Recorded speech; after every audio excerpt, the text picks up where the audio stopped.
हफीजुल हसन साहब के इस्तीफे की मांग को लेकर, बर्खास्त करने की मांग को लेकर कहा गया कि उन्होंने संविधान से ऊपर शरीयत को रख दिया। मैंने आपका जाकर के किन्हीं के एक बात पे जो है इस्तीफे की बात हो रही है, तो पार्लियामेंट के सदन के अंदर कई ऐसे रिकॉर्ड में अभी चढ़े हुए हैं कि गाली गलौज भी हुआ, लेकिन वैसे व्यक्ति को भी बीजेपी अभी पार्टी के अंदर में अपने रखी हुई है। आप रिकॉर्ड निकाल करके देख लीजिए, दिल्ली के सांसद। तो जो ये बात कर रहे हैं कि इस्तीफे की, तो सबसे पहले तो जो विफलता केंद्र सरकार की 10 साल में, चाहे वो बेरोजगारी को लेकर के हो, महंगाई को लेकर के हो, या फिर मणिपुर को किस तरह से उन्होंने हैंडल किया, अभी यूएसए के जो आपके दौरे के बाद जिस तरह से प्रेशर इंडिया पे क्रिएट हुआ है, इनसे देश संभल नहीं रहा। इस्तीफा तो सबसे पहले उनको देना चाहिए।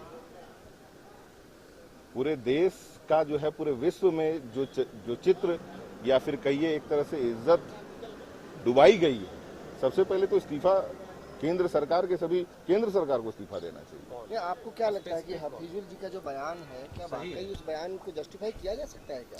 देखिए, एक बात है कि वो जिस संदर्भ में कहे, मैं उस पर टिप्पणी नहीं करना चाहूंगा, क्योंकि शरीयत से संबंधित जो बात है वो हमारे इसका नहीं है। लेकिन वक्फ की बात जो रही है, उस पर हमने अपने सदन में भी अपना भाषण दिया। और संविधान की जहां तक बात है, जाति धर्म से ऊपर कहीं ना कहीं मैं संविधान, क्योंकि ये पूरे देश के सभी एक नागरिक के लिए मैं कह सकता हूं लॉ है, जिसको सभी मानते हैं और सभी को सम्मान करना चाहिए। विजय जी, मुर्शिदाबाद की घटना के बाद साहेबगंज जिले में जो होता पलायन कर लोग आ रहे हैं सर, राजमहल वाले इलाके में।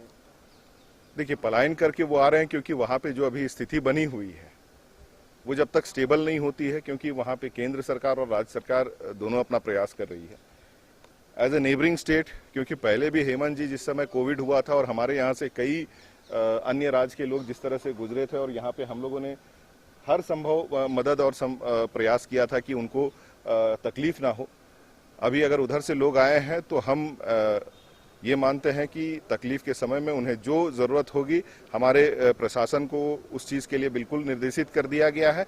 लेकिन एक चीज पे भी और भी निर्देशित किया गया है कि ऐसे लोगों पे ध्यान रखा जाए जो कि उधर से गड़बड़ी करके इधर आ रहे हैं। तो हमारी सरकार और हमारे प्रशासन पूरी तरह से मुस्तैद है वहां के सिचुएशन को हैंडल करने के लिए। झारखंड, मुझे लगता है कि सिर्फ हमारे देश के लिए ही नहीं, माइनिंग के अलावा लगातार यहाँ पे जिस तरह की सीनिक ब्यूटी है, या फिर कहिए कि यहाँ के जो कलाकार लोग हैं और उनकी जो हस्तकला या और भी जो चीज़ें हैं, लगातार वो सिर्फ हमारे इस झारखंड की नहीं, पूरे देश की लगातार एक नया ट्रेंड चला है।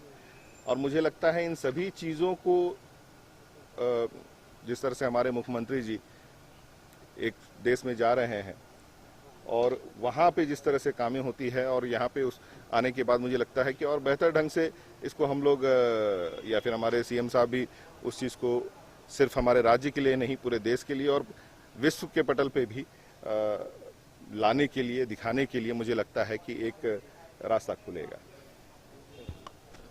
गोल जहां 27 वर्षों के सफर में 17,000 से भी अधिक छात्रों ने डॉक्टर एवं इंजीनियर बनकर भरे सफलता की ऊंची उड़ान, जहां साधारण छात्र भी असाधारण सफलता प्राप्त कर बना रहे इतिहास।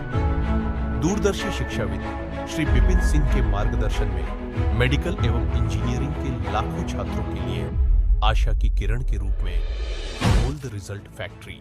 अगर आप देश के किसी भी कोने में रहते हैं, अगर आप पटना आना चाहते हैं और घर जैसे रहने और खाने का आनंद लेना चाहते हैं, तो एक बार जरूर आए होटल डायमंटन। संपर्क करें 9572759746, 9031859981, 0612400153।